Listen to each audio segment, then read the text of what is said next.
And this is the sense of this balance of power, what it would provide for the people of Quebec. Yeah. It's interesting. We kept on hearing anecdotally about people saying that they were longtime Bloc Québécois voters, but in this election, because of Donald Trump, they were maybe going another way, Liberal. I went out in Terrebonne last week and had no trouble finding people who said exactly that to me. I'm wondering, what was it like to be out there on the hustings with Donald Trump? At the moment, it was super difficult. Honestly, people were thinking, I'm afraid of Trump, and at this moment, the Liberal Party was like a safe asset, and at some people were also afraid of other things. Some people were afraid of Poilievre. Some people were afraid of healthcare, and it was difficult early in the campaign to sort of put ourselves into this window, but Yves-François Blanchet really kept his stance in this moment and really put forward this message that we have the advantage of focusing for the people of Quebec, for our values, for our industries. And then I would say in the middle of the campaign, this window sort of opened up, and I feel that tonight we get the results of this special moment where we kind of had a window of opportunity to put forward that message. I should ask you, there has been some criticism, I'm sure you're aware, Mathieu Bocoté, for example, of the place or the lack of space that the sovereignty, the drive for separation took in this election. I'm wondering, is it a bit of a low point at the moment in Quebec? How do you feel about that? So, Mike, if I wouldn't have checked the numbers, I would have think so. But I looked at the numbers at the same time, Léger poll, and I dug into the numbers, and I saw that at the same time that we were talking about this Canadian patriotism, we saw the numbers in will of independence increase up to 40%, which was something I'd never seen before. And besides, what I feel is that the independence movement is still well alive, and a whole generation never had to answer this question. So I think it's still there, but it was not put up front. One of the things Mr. Blanchet has also said is that he doesn't want this to happen again. And there's going to be a Quebec provincial election next year, probably next year, about a year and a half, something like that. He wants to make sure, even if it's a minority government, he would keep that going because he doesn't want Donald Trump to step on another election. How important is that to you? Of course.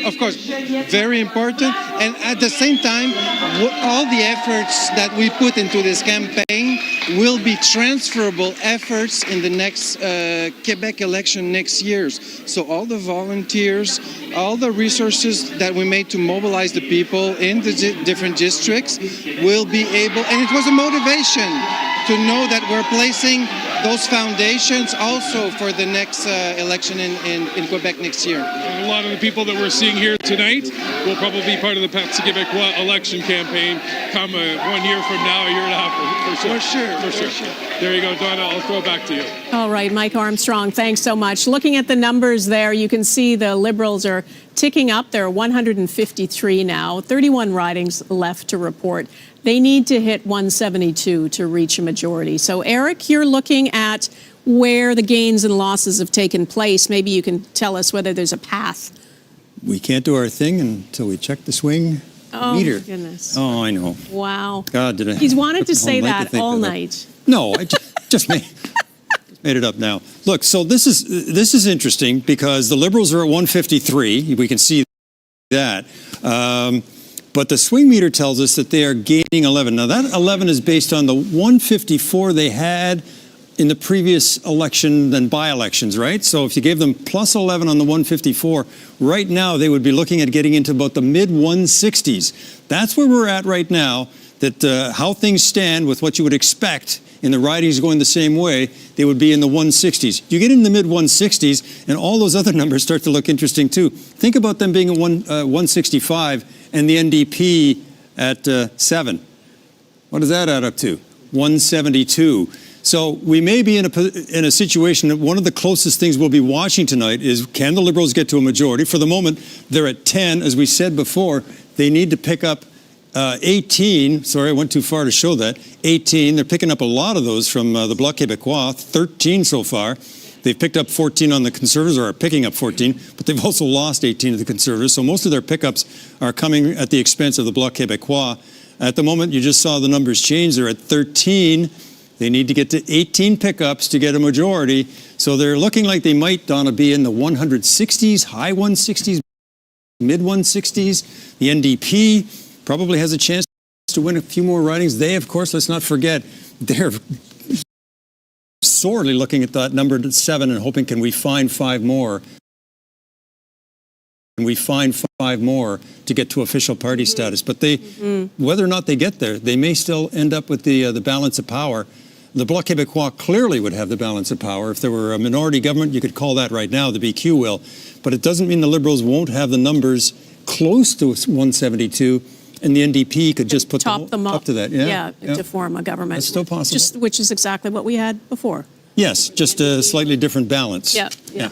All right, let's go to Naheed Nenshi, leader of the NDP in Alberta, former mayor of Calgary. Thanks so much for taking time with us. Nice to talk to you again.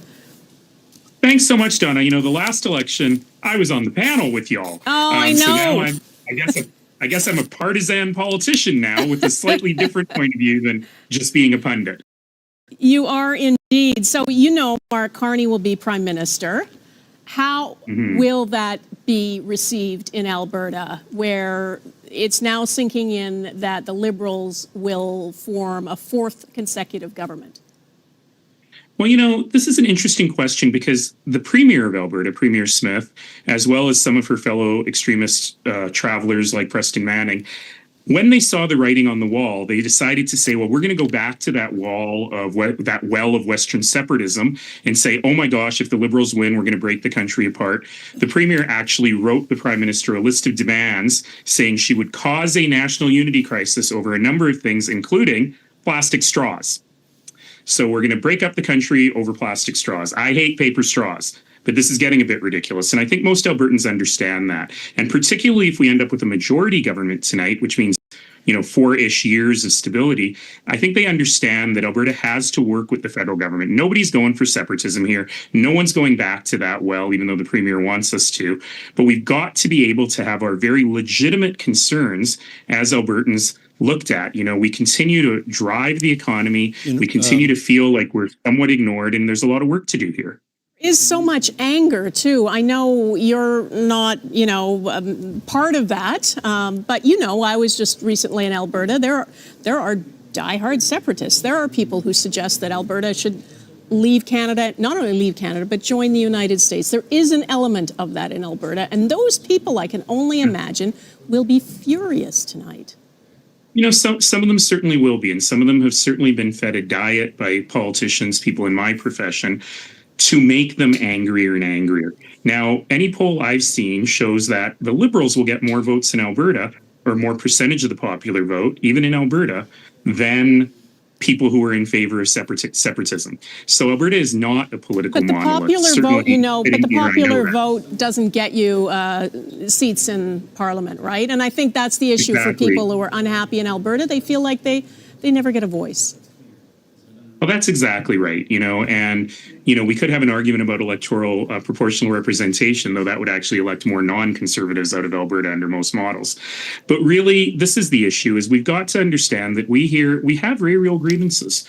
Our economy runs on a product that we sell at a discount to the global market because we've had trouble getting the infrastructure built, pipelines in particular, to get that product to global markets and actually get our full price for it. And, Albertans will say, and legitimately, that the federal government doesn't pay much attention to us. When I was mayor of Calgary and we were going through an economic downturn, my ask to the federal government was, can we do economic development for Calgary? Can the federal government start helping sell businesses on coming to head offices in Calgary? Can we help work on affordable housing in Edmonton and Calgary, where we can solve the problem in ways you can't do in Vancouver and Toronto?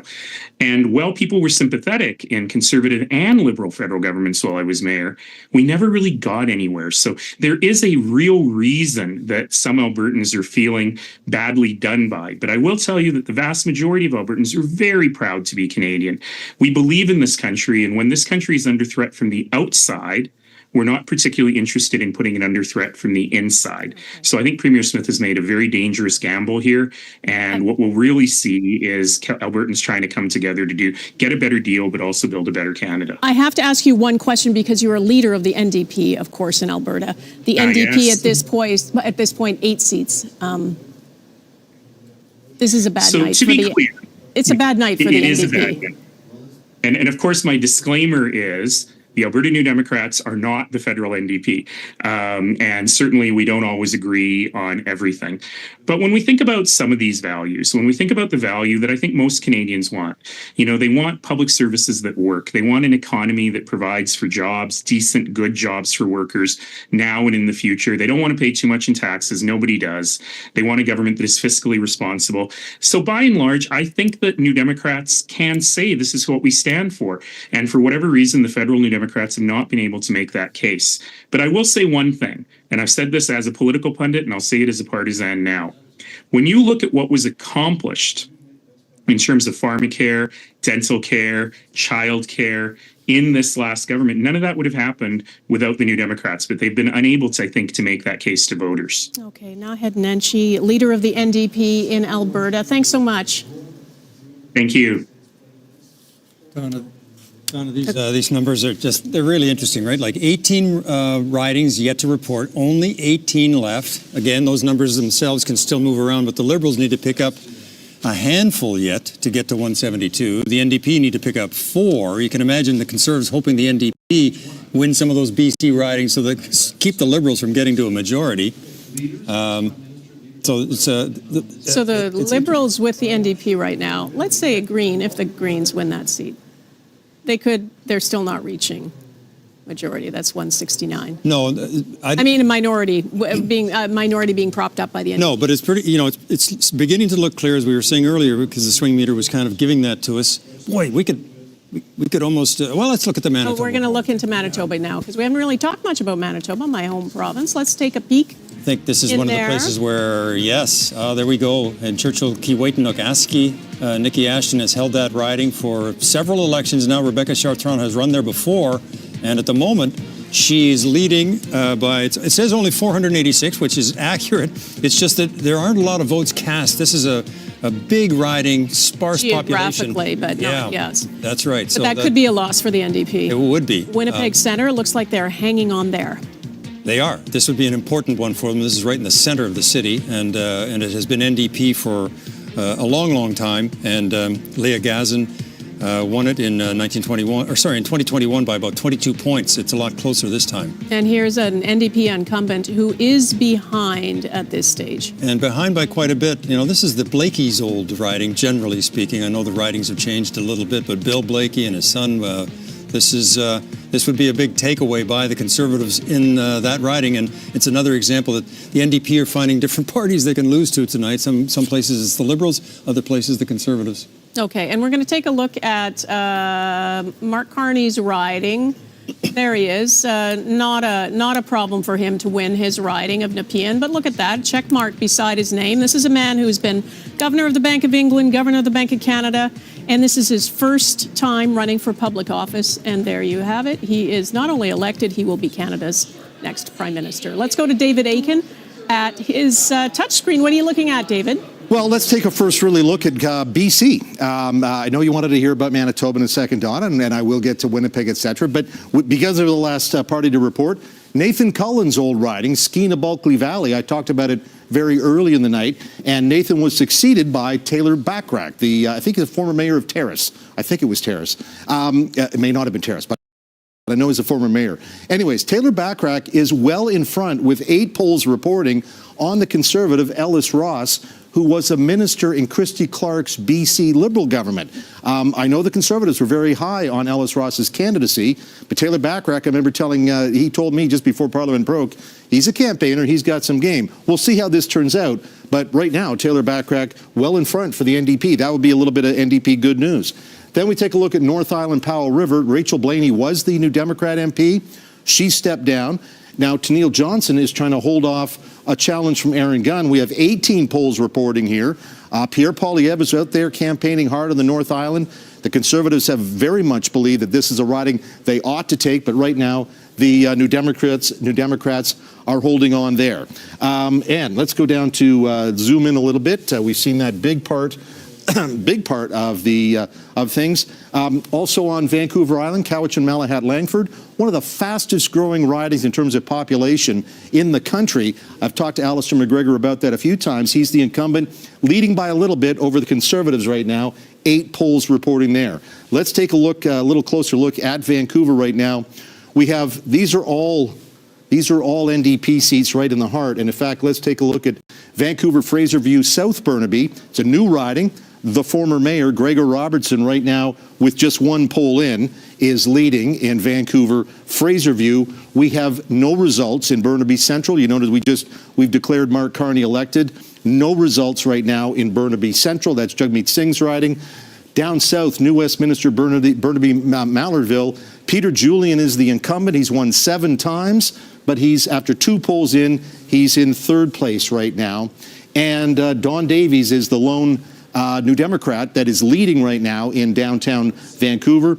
Don Davies, with 4 polls in, is up at 43%. So that's our first look, some potential change. This would be a big change if this holds. South Surrey White Rock, the Liberals with 2 polls right now are leading on the incumbent Conservative Carrie Lynn Finlay.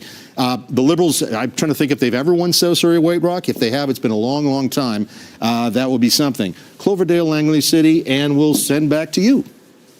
David, thank you. Lots of votes still to be counted out there in BC. Let's go to Neetu Garcha, who is in Burnaby at the headquarters of the NDP. And Neetu, at this point, we have on, by our count, the NDP leading or elected in 9 seats. Leading or elected in 9 seats. Indeed, here we are at Burnaby and the NDP headquarters here in Burnaby, I should say. The room is largely empty here at this watch party, aside from the journalists that are here to cover the campaign event. Perhaps those insiders are watching at the edge of their seats to see what happens as we get a better idea of what the results will be in Burnaby. But joining me now for reaction to what David just went through is Melanie Richer, press secretary with the NDP. So you were with me watching the latest on the results there. What do you make of it? Yeah, still too soon to tell. Obviously, some of the results that we're seeing either good or maybe a little worrisome for some of the places as it relates to British Columbia. Some good news to see some holds there on Vancouver Island, looking like some holds, obviously too early, and in Skeena-Bulkley Valley. The message, I think, of the last 2 weeks that the NDP beats Conservatives in BC, I think really is important in those ridings. So it'll be important to see how that holds as the election night goes on. You flagged to me that the endorsement from Burnaby Mayor Mike Hurley helped Jagmeet Singh kind of get across what you called the finish line in his own riding of Burnaby Central. No results are coming through from his riding quite yet, so we don't know. But if he does not get elected in his own riding, will your party push him out as leader? You know what? All I can speak about is the New Democrats that I'm speaking to, and for myself, and I'm so proud of Jagmeet, proud of what he's won for Canadians, proud of what he's done for Canadians, and really proud of what he's done for the party. I think the way that he's spoken to people and really elevated people in the last few days and in this campaign will be remembered kindly. I don't know about pushing out. I think those conversations, happen in the future or after every election, and that's a normal thing. But I have full confidence in Jagmeet, and the New Democrats that I'm speaking to anyways do too. The last election, the NDP won 24 seats. 13 of those were in BC. With what you're seeing so far this tonight, what would it take for you to consider this a win? Right. That's a hard question. I think it's been such an interesting campaign. Just in January, we were up at 21% in the poll. And that, for New Democrats, is not normal and is a good thing. So to see where we're at now is quite stark indifference, right? I think, electing as many NDP MPs that we can to keep the Liberals accountable will be important. Obviously, would love to see party status so that can continue, and would love to see Jagmeet and other really good MPs like Jagmeet elected to keep fighting for people in Ottawa. As it relates to a certain number of what that looks like, I don't like to play those games, so I'll just say if those things are done, I'll be really pleased tonight. As political experts I and others have talked to have said that your party is at risk of not forming official party status and that Singh is at risk of not being elected in his own riding. You and Singh have stayed confident that that's not the case. You've denied that being the case. So I don't think we can deny that this campaign hasn't gone the way you thought and that this night is not going the way you would have hoped. What do you do moving forward? Right. I think, you have to review what worked and what didn't. I was trying to be thoughtful earlier this week and thinking about, what did we do wrong and what did we do right? And honestly, I don't know that actually the priority or the campaign did anything wrong. And I don't think that the leader did either. I think if you remove the geopolitical situation that we're in, which is an important thing in this election, I think you would look at Singh and you would look. Within 48 hours, you could be eligible to get rid of up to 80% of those debts. All you have to do is apply to check if you're eligible. Click the button below this video right now. Fill out the short questionnaire on the next page, and that's it. You're on your way to debt freedom. Your case will be reviewed by a licensed debt relief specialist from your home province. Our experts are licensed by the federal government to negotiate debt settlements with your creditors. They can negotiate a lower total amount of debt for you. Maybe you're paying $600 or $700 a month. How would it change if you were only paying $200 or $300 a month? That leaves the rest of your cash for you to spend on your family, kids, holiday gifts, or even save for a vacation or new car. Click the button below right now. Fill out the short questions on the next page and see if you're eligible for a debt relief program in your province today.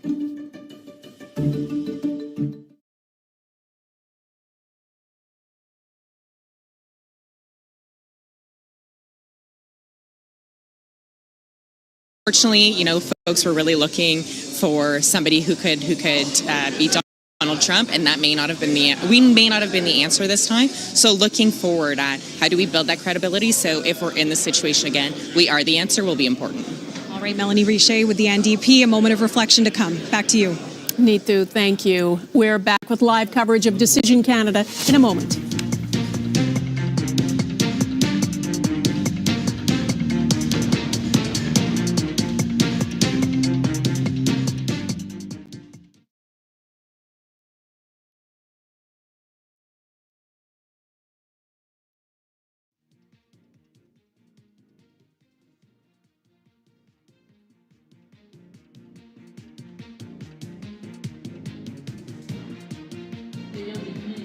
They went from no official party status in '93 to a decade or two later, I admit, but they still, at some point, they have presence across the country, from Atlantic Canada to BC, including Quebec. So that possibility is still there. Do not assume that a victory for the Liberals tonight is necessarily a Liberal reign for all times. At some point, the seeds of change will come back, and they might have a better chance to bloom. One thing I think we should be looking for is not just will they get over the majority, will BC put them over the top, but also how will the Liberals do in Western Canada? One of the things people have been very worried about from people is will this, will another Liberal victory cause Westerners and some Westerners anyway to give up on Canada? I should note that the numbers coming in BC and Alberta are looking pretty close to what the polling numbers were suggesting. And the polling numbers are saying the Liberals are going to do better, at least in the popular vote in those provinces, better than they have since 1968. So that should hopefully put dampen down some of the sort of attempts to portray this as the West being shut out yet again. We'll see. Last word to you, Althea. Just a few things. So on that is something that the Liberals were quite concerned about, which is why Mr. Kearney spent the last day going to Saskatchewan, going to Alberta to make that case to hoping and ground.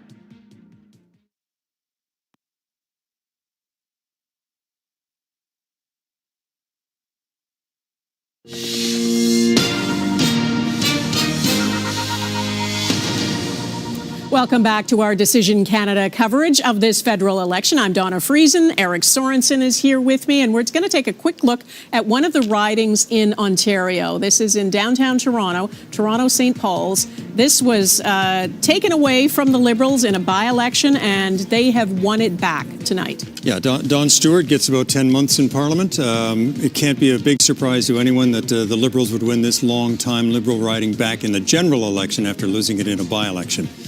Now, Eric, we have declared that there will be a Liberal government. That's we don't right. know if it's majority or minority at this point. We know they need 172 to reach majority. Right now, our numbers are showing 157 for the Liberals. So Exactly. what's your analysis here? Well, we've talked about this in the past, that once those numbers start rising in that way, they can move a little bit, but it's usually maybe plus or minus 5. We're actually seeing that with the Liberals right now. They got up into the low 160s. They're down to about 158. There are only 7 ridings left to report, and you can just do the arithmetic yourself. You can't get with 7 more. You know what? Meet me over at camera 3. We'll just take a quick look at the There he swing goes meter. again. Meet me over here. I'll show you what I'm talking about. By the way, the Conservatives have picked up 16 ridings in total today. They have gained more seats than the Liberals have. The Liberals we were talking about was, could they get to a majority? At one point, they were getting into the low teens. They were at 11, 12, 13. At the moment, they're at 7. They need to have a pickup of 18 to get to a majority. So that's telling us that they still need another 9 pickups, not just ridings they've won in the past, Donna. They need to turn around 9 more ridings, and that would mean like running the table on the 7 that are there and flipping a couple of more. Honestly, it's beginning to look like mid 160s, maybe high 160s, but somewhere in the 160s is where they're going to be. The NDP is actually getting closer to finding its position still in Parliament as an official party, and possibly holding the balance of power. Because I would say right now the Liberals look like they could get to in the mid 160s. If the NDP gets to 10, again, these numbers can bounce around a little bit. 3, 4 can move pretty much. But it's starting to give you a sense of how it's starting to shape up. Liberals, high, strong minority government is the way it looks like it might be, with possibly the NDP holding the balance of power if the NDP gets lucky and has just the right number. Well, there are a number of close races, as we've been saying all night, so we're going to try to take a look at those in just a minute. But for now, let's go to David Akin, who's with Daryl Bricker from Ipsos. That's right. And Del, it's great to have you here. Your firm's been doing some exit polling to ask voters as they come out of the booth why they did the way they did. We've been showing you the what. This is your line. I love it. We've been showing the what, and you've got the why. Let's start with a leader question. So first off, who would make the best Prime Minister of Canada? Right there at the top. Quite clearly, this was a leadership election. Yep. And we're seeing that in these numbers. Mark Carney well ahead of Pierre Poilievre on leadership. And we can break these down by sort of generational thing. We've been talking about that. If we look at boomers, 56% of boomers. Mark Carney's their guy. Gen X says the same thing. Millennials say the same thing. What about Gen Zers? Even they pick Carney. Across the board, all generations, people say Carney was the best Prime Minister. So he's winning on that. Now, what about issues? Well, let's take a look at which party was seen as the best to lead on specific issues. And the one I would like to start with is Canada's relationship with the United States. The Liberal Party overwhelmingly, and David, I was saying to you before, I've never seen a party in an election so dominate a single issue. And one of the top issues in the campaign. And one of the top issues. But it's not just the only issue for the Liberal Party. There's other issues. But why don't we go across and take a look at the generations? Boomers, they love it. Again, boomers, we keep singling boomers out because they vote at much higher frequency rates than, say, Gen Zers. But what Gen Zers still have the Liberals as the best on that particular one issue. And that very much associated, you can say that's behind the Liberal vote. So let's close that and let's check in on the affordability issue, which the Conservatives are banking on. Right. Time for a change because things are not affordable. The Conservatives, if this election was about that issue, the Conservatives would be winning it. And they've got 141 seats they're leading or elected in right now. And you could say those are a lot of voters that said affordability is the tops. Let's break that down. Now, the one thing I note about this, the Liberals are not as far back on this issue as the Conservatives were far back on the Trump or dealing with the U.S. issue. Boomers, they too think the Conservatives are tops. But when we go to Gen Z, wow, Liberals fall to third spot among younger voters, just don't think the Liberals are good for their pocketbook. Exactly. So if this was an election about affordability, we'd be seeing different numbers tonight. Right. It's like there's been 2 ballot questions, and that's not unusual. You're going to see that. And one party picked the ballot question that is going to give them a government. The other party picked the ballot question that's going to give them the opposition. So there you go. You see the results. They show you what's going on, but this exit poll shows you why it's happening. Yeah, no, that's great. That's super. All right, guys. Daryl Bricker from Ipsos. Thanks, Daryl. That's great. And we'll send it back to the desk. Okay, thanks, you two. Appreciate that. We're going to take a look at a couple of the close races. Where are we going to start? Richmond Centre Marpole in British Columbia. Oh, this isn't close. Not as close. Not as close. You know what? It probably was two It polls was, ago, but yeah. when you get up to 6, suddenly it spreads apart. So Yeah, that's yeah, yeah. The that's a bit of a lead there. is behind at this moment, Yep. but it's only 6 polls reporting. There's only 2 polls. Right. it's Yeah, only that's two- right. 6. It's 6 polls now. But anyway, let's. Do we have another one? Pitt Meadows, Maple Ridge, another BC riding. This also. Oh well. Okay. One not poll, close. 19 votes. This Yes. is one poll reporting. And the incumbent leading there so far. Okay. And this one's okay. Well, this is Nanaimo Ladysmith on Vancouver Island. Again, one poll, you as don't well. want to- And the incumbent here is in 4th. That's one poll I know, but that's the New NDP. Democrat Lisa Marie Barron, way back in 4th spot right He's now. likely to lose. It would be to the Conservative who's in first so far. Okay, and in Toronto here we have Eglinton Lawrence. And More Vince- polls reporting here. This is close. Vince Gasparo, who's leading for the Liberals, just lost in the provincial election in Ontario and then jumped on the ballot and might get the job as an MP because he just lost as an MPP. All right. Okay. Those were all one board reports there. Yeah, we do know they're close ridings. We're trying to get all those together so you can have a look Yeah. at that. It's the BQ is down about 8 or so. The NDP is down more like 15. The Liberals and Conservatives have both gained tonight. The Conservatives have gained more than the Liberals. The thing is, they needed to gain many more right now. If you guys want to have a look at Ontario, I can tell you the Conservatives have made some inroads in Ontario. At least how the numbers are shaping up right now, they're winning in the 50s. Now, Justin Trudeau won almost 80 seats there. Right now, it's looking like the Liberals may win only around 65. Okay. Now, a couple of those may change a bit, but it's a drop-off there for Before we go to Ontario, I want to check in with Inuit leader Nathan Obed. He is president of the Inuit Taprit Kanadami, the national organization My work is easy because I use ClickUp. Here's how I keep track of all my tasks. I start by brain dumping everything I need to get done in a list view. Next, I set a priority and a due date to keep things on track. I create custom statuses to organize my progress exactly how I want it. I like to add the action items field so AI can show me the next steps. I add my teammates as watchers so they're in the loop. ClickUp makes work easy, from personal projects to running a multi-billion-dollar company. Click the link below to create your workspace for free.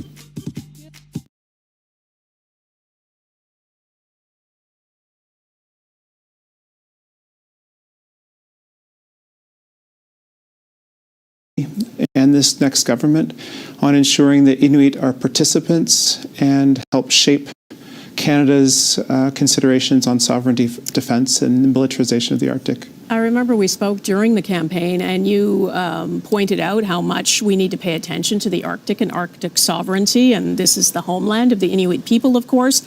Do you feel that that got the attention it deserved in the campaign? And then are you fearful that might just be, some sort of window dressing, and once a party takes power, they sort of forget again? Well, I think the U.S. relations really dominated the conversations across this country, and part and parcel with that is the fear of annexation, also the considerations of the Northwest Passage, which is entirely in Inuit Nunangat, and also we are Greenland adjacent, and is no closer than we are from Nunavut to Greenland. So these are issues that I think will be a part of the Canadian conversation, and Inuit are ready to play a meaningful role in Team Canada. We also are impacted by affordability and concerns around inflation, on food security, on poverty, and these are also going to be touchstone issues for all of Canada, but we are hoping to have very specific distinctions-based conversations with this government about what that means for Inuit. You told me that the far north is rarely on the radar of the majority of Canadians who, of course, live in the south. Can you make the case for why you think that has to change? Well, probably because of the structure of this country. We have modern treaties, and that covers 40% of Canada's landmass, over 72% of Canada's coastline. And we either own that outright or we co-manage that with the federal government and provinces and territories.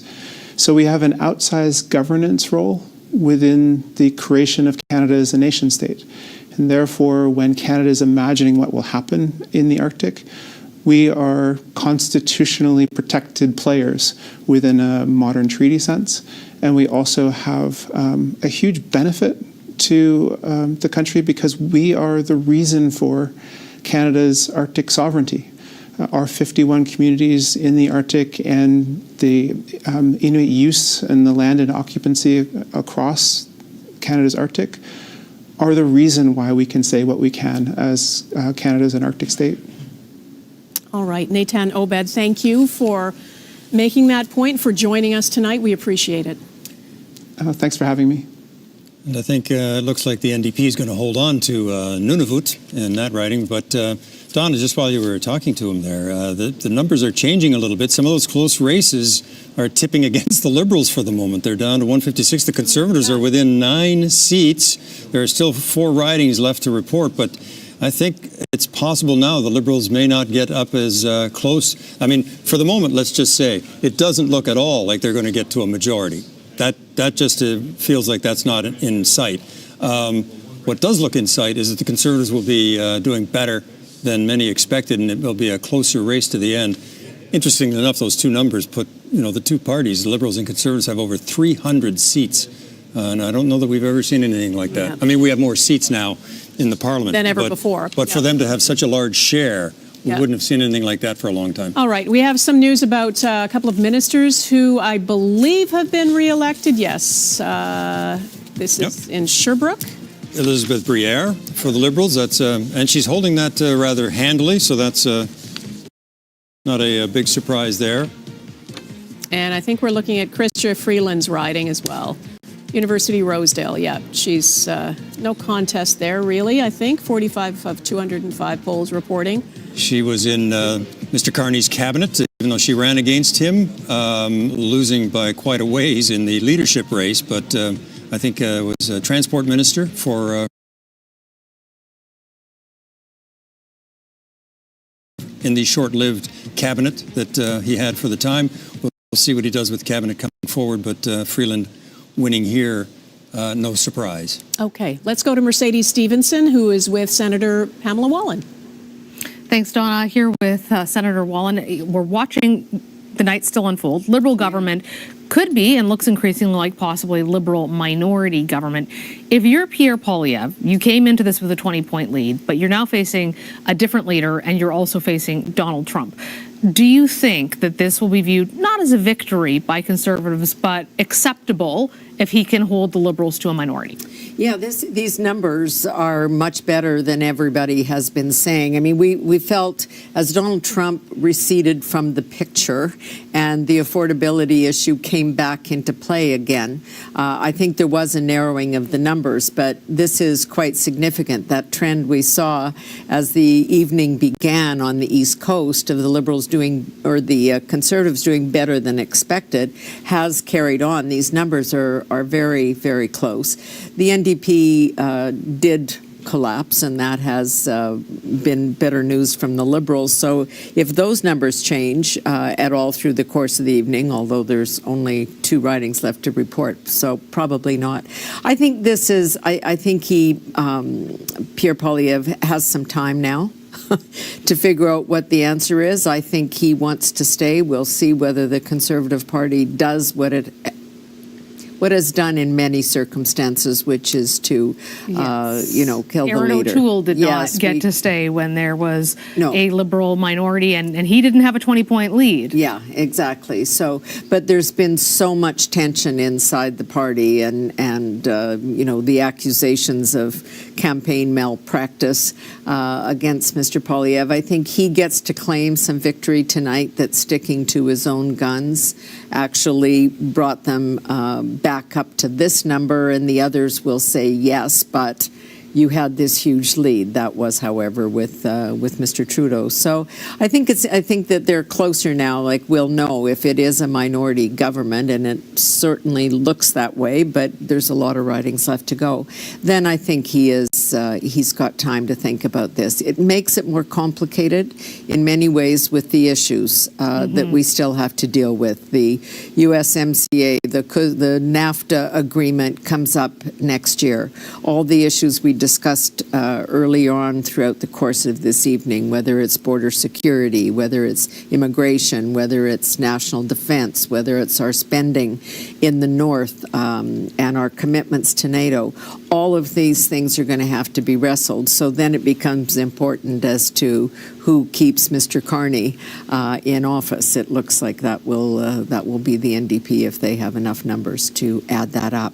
But it does put the constraints on everybody, and I think maybe with the tension around these big issues, it's important that there's some balance there. The electorate was really divided. They, yes, were concerned about Donald Trump, but they were also very concerned about their cost of living and their life and what's going to happen to their kids. So, it's going to be an interesting debate now. Yeah, I think it'll be really interesting. Canadians so far, and of course the night is not over, but if it's a Liberal minority government sending that message that they're willing to give the Liberals another chance, but not an unlimited one, we'll see where that goes in coming. And please deal with some of those issues that have been sitting there for a very long time. As we said earlier, with or without Donald Trump, we've got to solve a lot of these issues ourselves. Exactly. Yeah. Lots to be done, Donna. Lots of issues to solve. Won't be an easy one for Mark Carney if he does get a minority government tonight. So still a tight race. All right, Mercedes Stephenson and Pamela Wallin, thanks. We're going to go to Toronto now. Carolyn Jarvis is in the riding of Toronto Centre, and you're with Evan Solomon, who I think has been successful tonight getting elected. Oh, has he ever? It's a huge party here right now, Donna. Evan Solomon, elected, no stranger to politics, but a first-time politician tonight. Congratulations on your win. Thank you so much. Fantastic energy here. Congratulations to the Prime Minister, Mark Carney. People are very happy here in Toronto Centre. So you're more familiar being on this side of the microphone, and yet you made the decision to make a move from Manhattan to politics. What was the convincing, or who was the convincing factor in that decision? Donald Trump. It was a threat to our country, and we had the right leader at the right time in the right fight, and that's Mark Carney. And it was a moment where I really believe, like so many Canadians, that everything is at stake. Our economy, our sovereignty, our values. And Mark Carney had a moment where he was running, and I realized if I could help get in that fight and protect our country and help build something bigger, I would. Many Canadians have followed him, I'm delighted to say, but there's a lot of work to do. Had Mark Carney not won the leadership nomination, would you have been running today? I think we all had a call to service. I don't know what the hypothetical would be, but I was influenced by the situation. This is a pivotal election, and I'm influenced by the leader, who is a generational leader at the right time. I think we're very lucky to have him. It is a risk leaving the private sector to run for public office, perhaps not so much in Toronto Centre, which has been a Liberal stronghold since 1993, but a risk nonetheless. Was there any sort of a promise made that if you were successful tonight, you might be seeing a cabinet post in your near future? Yeah, absolutely not. That is not something we've ever spoken about. And I don't think anybody goes in feeling like that. I think, look, 3 months ago, this was a different world for the Liberals. I think there's no sense of entitlement. There's no and that's kryptonite. This is a new government with a new leader. I think we've got to listen. We've got to make sure there's no sense that this is anything but earned. And we should be working on behalf of the people of Toronto Centre and listening to people to get some real results, because since Thursday, I have arrived here well. At first, I was not allowed to write. Family here cannot be reached in person. This is the punishment barracks. What will be the end? What will be the end? What will be the end? Regards, your Bob.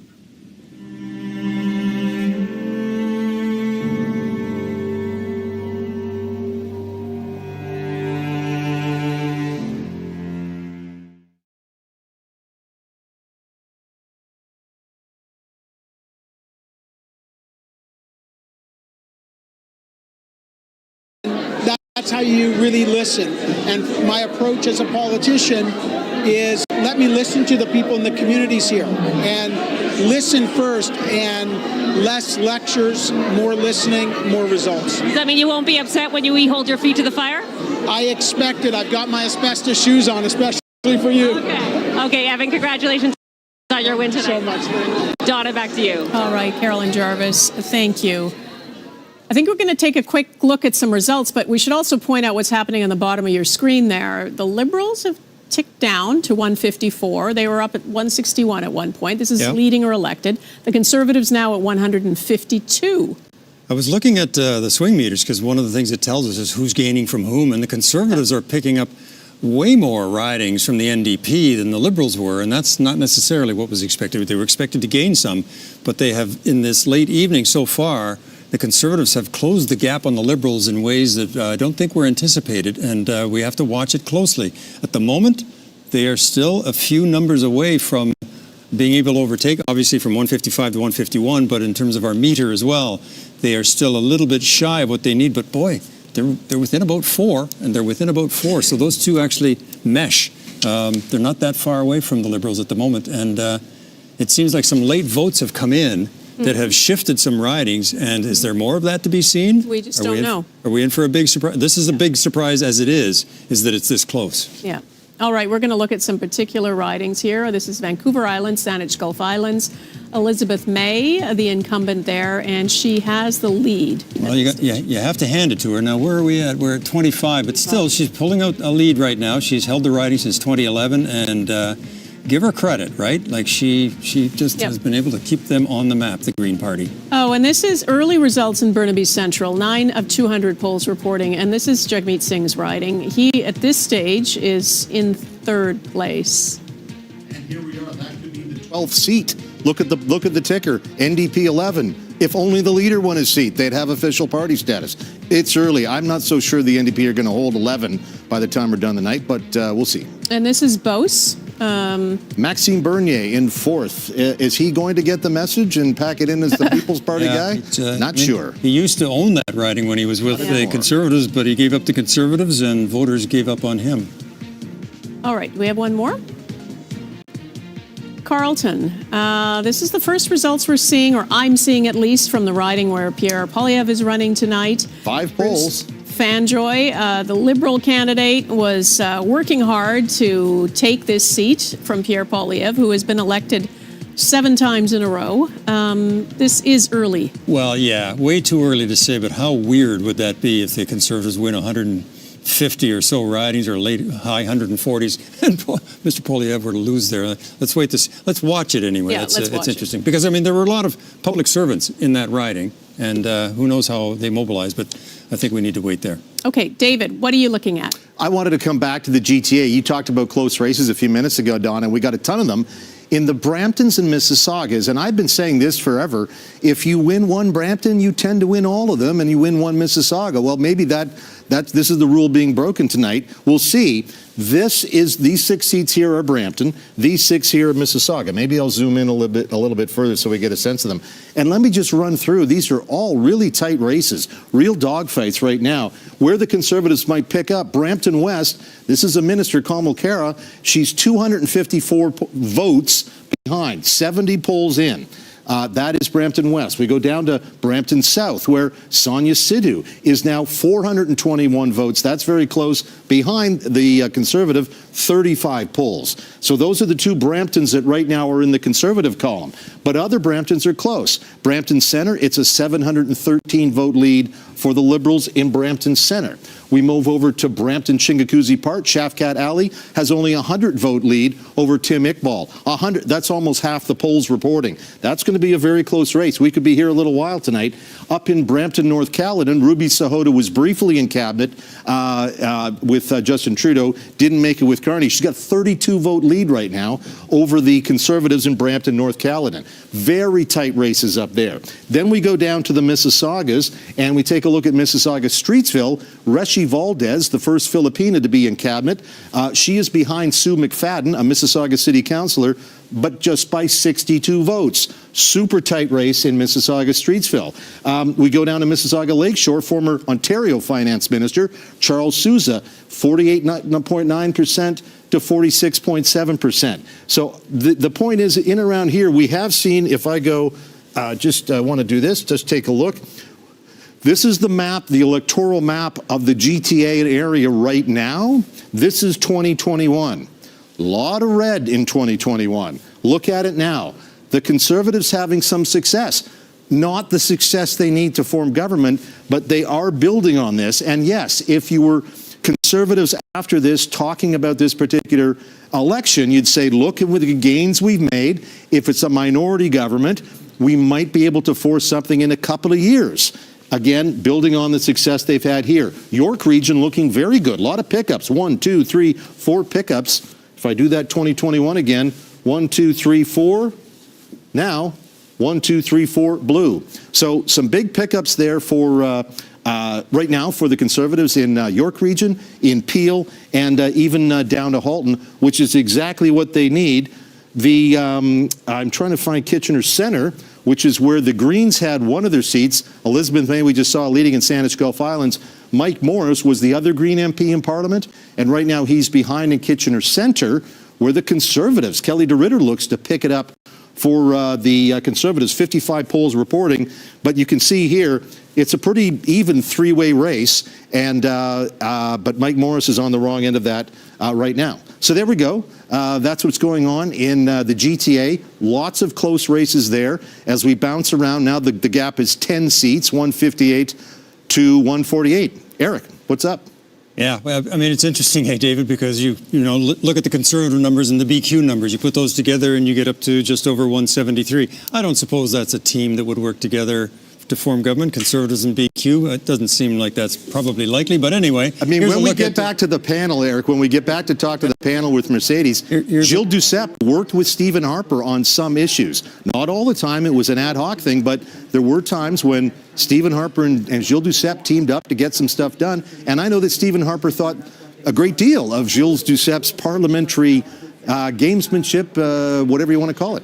Well, and for the moment, the Liberal Party headquarters is showing 158, 148, a little closer there. We can't read their board there, but the Liberals have a lead of 10, as you were saying, David. Mm-hmm. It's, I think they're hoping for just to put enough space between themselves and the Conservatives so it doesn't have to be as close as it is. But I think they're wringing their hands a little bit more in the last half hour or so. Let's take a break and we'll be right back.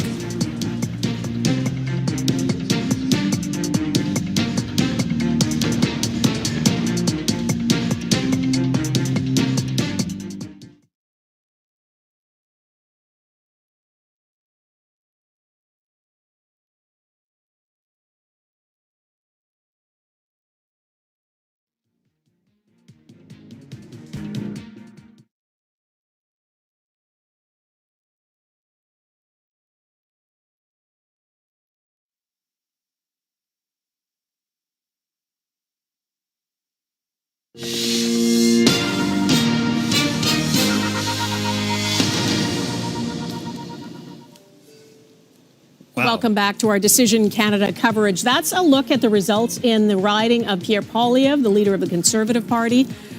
And this is more polls reporting than when he checked in before. 10 out of 266. Still a long way from any kind of official count. But the Liberal is leading at this stage. Yeah. You know, you don't want to, again, you don't want to make too much of it right at the moment, but that would be a stunner to have the leader of the Conservatives, who are having not a bad night. They're winning a lot more seats than they've won in a long, long time. They're holding the Liberals, it would look like, to a minority government here. And yet the leader himself is in a little bit of trouble. But early polls, wait to see what happens there. Yeah, and that's the riding that has 91 it's taking a while to count. Candidates on the ballot, so it's going to take a while to count, absolutely. We're looking at some other ridings here. Cumberland, Colchester. This is too close to call right now. Wow, really close. 95 is the lead, and there are 4 polls yet to come in, so that's Stephen Ellis is a physician, a doctor in the Conservative caucus, and a former naval officer, I believe. I think he was a captain. Yeah, and that looks like that could be headed to a recount. Miramichi, Grand Lake, another one too close to call. Yeah, a little bit more space there. I mean, 392 votes starts to look better than, 50 or 75. But Lisa Harris, she was in a close race last time around when she ran and lost. And it's, she could suffer the same fate this time. Longueuil, Saint-Hubert. This one, about the same number, 338 votes between the Liberal and the incumbent Bloc Québécois.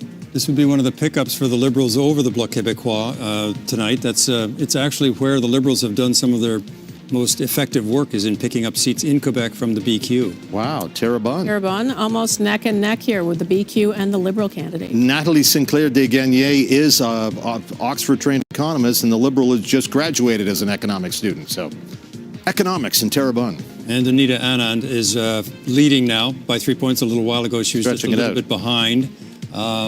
We are about 2/3 of the way through the count, so there you go. Not a smooth sail for her at this point. Not at all. She is leading. This has been far from a smooth sail for the Liberal Party in much of the country. Mm-hmm.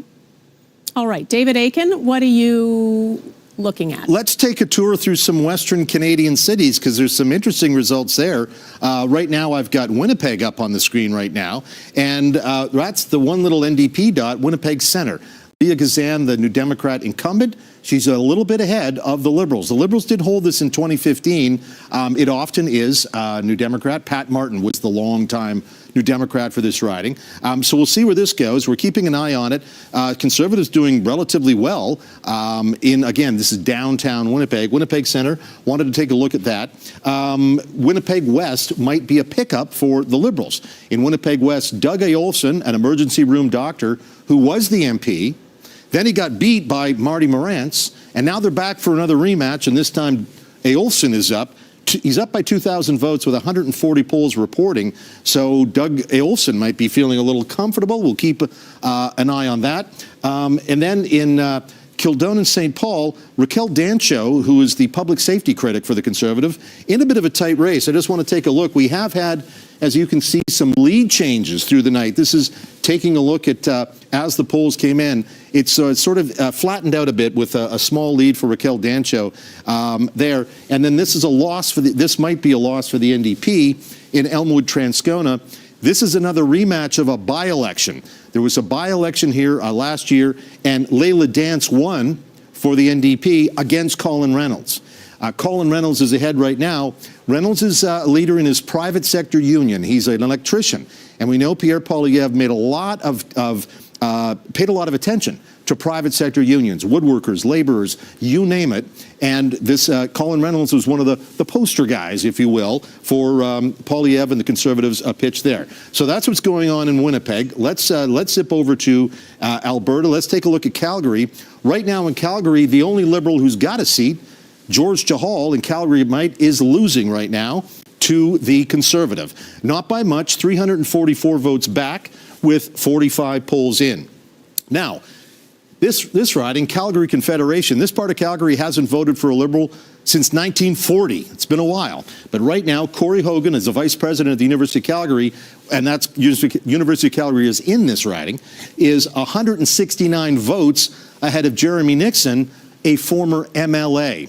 So Nixon used to run for the UCP. Now he's trying to be a CPC, and he's a little bit behind there. That would be a historic win for the Liberals. That's Calgary Centre. Greg McLean, the bilingual Conservative incumbent, is a little bit behind Lindsay Lunau. So there's some close races in Calgary, potential pickups for the Liberals there.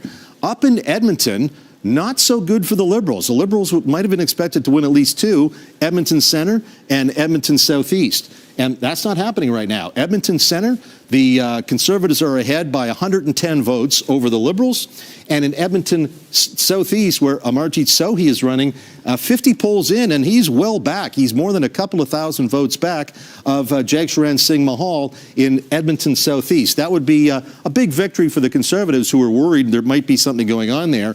And in Edmonton Strathcona, I would have put this as maybe the second or third safest NDP seat in the country. Heather McPherson, their foreign affairs critic, she's 757 votes up on the Conservative. The last non-NDP to hold this riding was, in fact, the Conservative. It was Raheem Jaffer. Some may remember that name. So that's what's going on in Edmonton, Calgary, and Winnipeg. Some interesting results there, with all parties sort of making some gains or not making some gains, or we'll see how it all plays out. Lots of votes still to be counted, Donna. All right, David, thanks.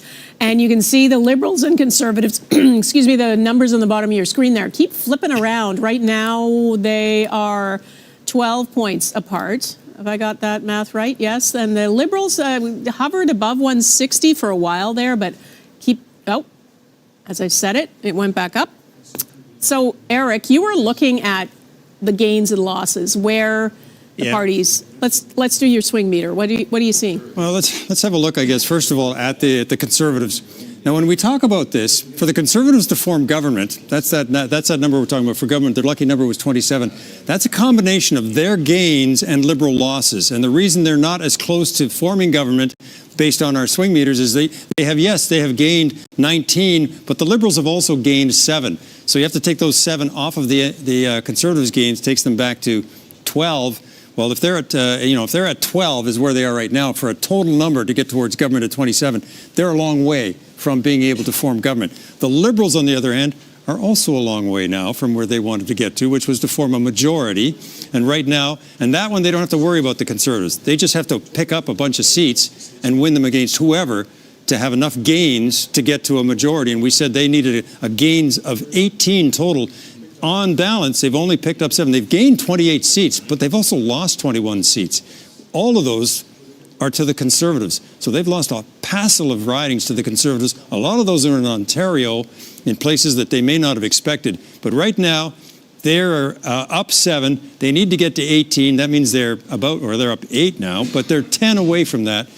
How many ridings are going to change from what we're seeing on the screen below? So 161 to 146. They are just it seems like they're a little too far away from the majority line to get to a majority. The Conservatives are a little too far away from the Liberals to catch them. And we are sitting in that realm right now, Donna, where the Liberals are, as we've called earlier, safe to assume, and don't want to assume too much, but we've called them to form the government. Doesn't look like they can get to a majority. And of course, it doesn't look like the Conservatives can catch up. Okay, Eric, thank you. Let's go to the Liberal headquarters, where Mark Carney, I assume, will make an appearance at some point this evening. Mackenzie Gray is there now. Mackenzie, how are they feeling? The numbers keep fluctuating. They've ticked up again above 160, but probably not a majority territory. Yeah, certainly, Donna. The mood's been a little bit nervous here. They were actually just pumping Rush here, Tom Sawyer, a couple seconds before he came to us. So they're trying to pump the crowd back up. But I've got Zita Astrobez with me here, who's worked in the Liberal headquarters during this election campaign, was also a senior staffer in the Trudeau campaign. Zita, just take us through how you're feeling, and if you still think there's a path majority for the Liberals. You know, I think if you looked at where we were 110 days ago when Justin Trudeau indicated that he was going to resign and retire from politics, this is a way different ballgame today and tonight where we were 100 days ago. And so the numbers coming into Atlantic Canada, holding a lot of seats, a couple pickups. The GTA and the 905 are certainly very interesting. But, you know, we're looking to British Columbia, where I currently live in Vancouver now, which is very interesting and very competitive for the Liberals. If you look at Vancouver Island, that was not an area that really has been a strength for the Liberal Party. I think the last time the Liberals held a seat was Dr. Keith Martin, who crossed over from the Reform Party. And Mark Carney has been there 3 times this election, which I've never seen in a Liberal campaign, and certainly an area for growth. So feeling good. I think we'll see how the numbers come in over the next few hours, but certainly looking to BC for some gains there tonight. Yeah, you mentioned Mr. Carney's time in BC. He was in Victoria to end the night last night. I know one of the seats you guys are targeting is Jagmeet Singh's seat in Burnaby Central. Do you expect that the Liberals are going to be taking that one? You know, I think with the numbers are still coming in. I think it's a challenge for Mr. Singh and the NDP. We see their numbers across the country being hard for them to hold, but they've held a couple of seats. But certainly, hopefully, that's a pickup for us. I know a lot of the campaigns have been focusing on Burnaby, particularly for the Liberals, but also there are a couple of seats in Vancouver. If you look at Vancouver Kingsway and the island, opportunities for growth for the Liberals. Remember, just a couple months ago, BC had an election where the NDP were quite strong provincially, and those numbers, we'll see if they translate to support for the Conservatives and the NDP in British Columbia. We're hoping for a couple pickups, but we've really had a strong campaign in British Columbia. Looking to the GTA, which is one of the other competitive areas, the time that Mr. Carney spent in the last week around Vaughan, King City, those are ridings that are looking to go Conservative right now. Do you think it should have been a place that Mr. Carney should have spent more time in the campaign to try and bring those seats home? You know, I think Mr. Carney ran a national campaign. You know, he only had a couple days after the Liberal leadership, and he tried traveled across the country. He went up north. He's touched both oceans. Certainly a lot of ridings in play in the GTA. You can always look after the fact what were deciding factors on how to pick up seats. He has spent a lot of time in the GTA. We also had a number of high-profile candidates there helping neighboring ridings. We'll see how the numbers shake out. There's still a lot of tight races, so certainly an area to watch over the next couple hours. You mentioned those tight races, and in some of them it looks like it's the advanced polls that still have not been counted yet. If it's not the cases in some of those ridings, how do you feel about your turnout in those advanced polls? We had a really strong advanced polls for the Liberal Party. We also saw a ton of Canadians vote in advanced polls over the long weekend. I think it was 7.3 million Canadians decided to cast their ballot early, which is a great turnout. And certainly our campaigns were really organized in advanced polls. And what we're seeing is as those advanced polls get counted tonight, we pulled our support in those advanced polls during those days. So when those poll numbers come in, we're seeing a bump in a lot of jurisdictions. So hopefully that holds. I will say we had a strong turnout during advanced polls, but what that meant was that those volunteers could poll, identify new Liberals in the last 10 days of the election, and be able to pull those voters tonight. Certainly a riding I'm watching tonight is Carleton. I was there earlier today. We'll see how that holds, but they had a very high turnout on advanced polls as well. I think it was 43,000 residents that had cast their ballot. So we'll see where it all shakes out tonight. Zita, thank you very much. Appreciate it. Back to you, Donna. All right, Mackenzie Gray, thanks. Let's go to the Bloc Québécois headquarters in Montreal, where Mike Armstrong is. Mike. This is good, guys. Yeah, hi, Donna. I'm with Jean-Denis Garon, re-elected MP for Mirabel, which is a riding just north of Montreal, with a big airport still. This is kind of what Mr. Blanchette had said he had hoped for going in. But he also said the short campaign protected Mark Carney. I heard you say something to that effect before as well, that you think a longer campaign would have benefited the Bloc Québécois. Well, I think that in a way that fear was the most important point of the Liberals campaign in the Liberals program. But now, like we see the results. It's we ran a positive campaign. We really stuck to what we believe are the interests of Quebec, the demands of the National Assembly that have been ignored by all other parties. We forced other parties to commit or not commit on those demands, and I think that was constructive. And we see the result tonight. That's we have to admit it. That the circumstances were special, but now it's going towards a minority government, and I think that Quebec has gained some power in a way tonight. There you go. So the collaboration that Mr. Blanchette talked about, the potential collaboration with Mr. Carney, what do you expect at this point? Well, we've always been behaving that way. Some people sometimes believe that the Bloc Québécois is against the rest of Canada, but we've always been recognized as a competent and constructive party, and most of the times, or oftentimes, the interests of the rest of Canada are aligned with the interests of Quebec. And I think with the trade negotiation coming up, we can certainly work together.